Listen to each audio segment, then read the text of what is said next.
ఆ rate of growth లో గత ఆల్మోస్ట్ 10-15 years గా మనం ఇప్పుడు 5th లార్జెస్ట్ గా వచ్చాం. ఈ రేట్ లో వెళ్తే చాలు, మనం బై 2030 మనం 3rd లార్జెస్ట్ అయిపోతాం. మన పైన యుఎస్, చైనా, తర్వాత మనం ఉంటాం. ప్రస్తుతం మనకి చైనాకి మధ్యన జపాన్ అండ్ జర్మనీ ఉన్నాయి. అవి తక్కువ గ్యాప్ లో ఉన్నాయి. ఇది ఎందుకు చెప్తానంటే, మనం గత 10 years గా మన ఎకానమీలో ఈ అప్ స్వింగ్ చూడటం బట్టి మనకి మన ఎకనామికల్ గా కార్పొరేట్ ఎర్నింగ్స్ కానీ ప్రజల లైఫ్స్ కానీ చాలా ఇంప్రూవ్ అయ్యాయి. కానీ ఇక్కడ స్టోరీ ఎక్కడ మారింది అంటే 2024లో కొంచెం ఇబ్బందులు ఫేస్ చేస్తాం మిడిల్ క్లాస్. ముఖ్యంగా ఒక కామన్ యావరేజ్ మిడిల్ క్లాస్ వాళ్ళు వాళ్ళ ఫైనాన్స్, వాళ్ళ హోమ్ బడ్జెట్స్ చాలా స్ట్రెస్ లో ఉన్నాయి. అంటే వాళ్ళ వచ్చే డబ్బు, అయ్యే ఖర్చు దాని పొంతం లేకుండా కొంచెం చాలా ఇబ్బంది పడుతున్నారు.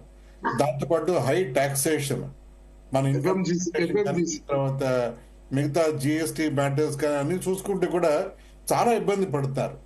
సో ఈ ఈ సిచ్యువేషన్ లో ఫైనాన్స్ మినిస్టర్ వాళ్ళు ఏం చేయాలి అంటే సింపుల్ గా ఒకటే అండి, ఇన్ఫ్లేషన్ తగ్గించడానికి ట్రై చేయాలి. మనం ఇన్ఫ్లేషన్ చాలా ఎక్కువగా ఉంది ప్రస్తుతం. ఇప్పుడు ఇన్ఫ్లేషన్ ఎక్కువ ఉంది అంటే దానికి కారణం జాబ్, కార్పొరేట్ ఎర్నింగ్స్. అంటే కార్పొరేట్స్ ఎక్కువ బిజినెస్ చేయలేకపోవడం, వాళ్ళ ప్రాఫిట్స్ రాకపోవడంతో కూడా వాళ్ళు ప్రైసెస్ పెంచడం, తర్వాత జాబ్స్ తీసేయడం, లే ఆఫ్స్, ఇవన్నీ కామన్ గా చూస్తున్నాం మనం.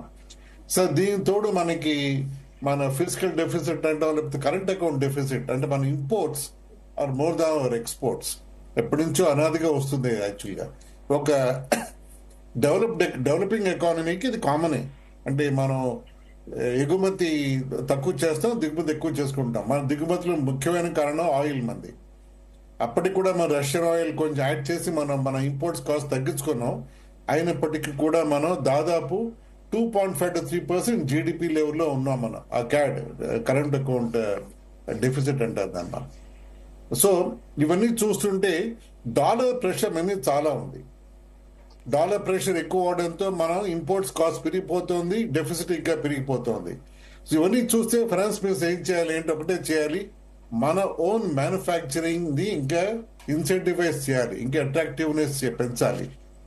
అది పెంచాలి అంటే వాళ్ళ పిఎల్ఐ స్కీమ్స్, అంటే పెర్ఫార్మెన్స్ లింక్డ్ ఇన్సెంటివ్ స్కీమ్స్ ని వాటిని ఇంకొంచెం వాళ్ళు అట్రాక్టివ్ గా చేసి అప్పుడు కార్పొరేట్స్ ఇంకొంచెం ముందుకు వస్తాయి. అంతేకాకుండా హై ఇంట్రెస్ట్ రేట్స్, మన లెండింగ్ కూడా తగ్గిపోయింది మన దీంట్లో, మన ఎకానమీలో. సో అది కానీ కొంచెం ఫోకస్ పెట్టి బ్యాంక్స్ ఒక పుష్ ఇచ్చి మనం ఫైనాన్షియల్ స్టిమ్యులస్ ఇవ్వం. ఎలాగ మన ఇండియాలో ఆ కాన్సెప్ట్ లేదు. దాంతోపాటు మన బ్యాంక్స్ కొంచెం పుష్ ఇచ్చి ఇంకొంచెం లెండింగ్ పెంచమని సొసైటీలో డబ్బు వచ్చేలా చేయాలి.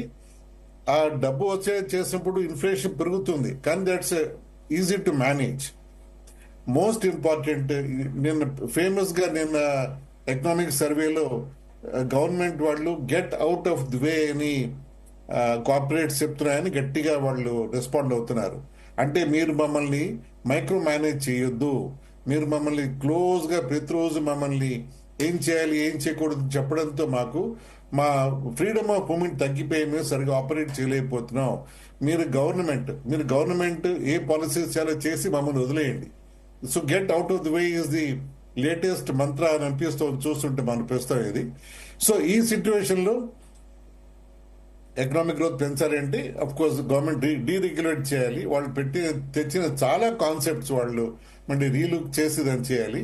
And at the ground level income tax, మన స్లాబ్స్ ని ఇంకొంచెం సాఫ్టెన్ చేసి మన పర్సనల్ టాక్సేషన్ తగ్గించి ప్రజలకి అనుకూలంగా ఉంటే ఎకనామిక్ స్పెండింగ్, మన ఓన్ స్పెండింగ్ పెరిగినప్పుడు కంపెనీస్ ప్రాఫిటబిలిటీ పెరిగి మనందరం మళ్ళీ go back to happier days which is before 2024 అని నా ఉద్దేశం అండి.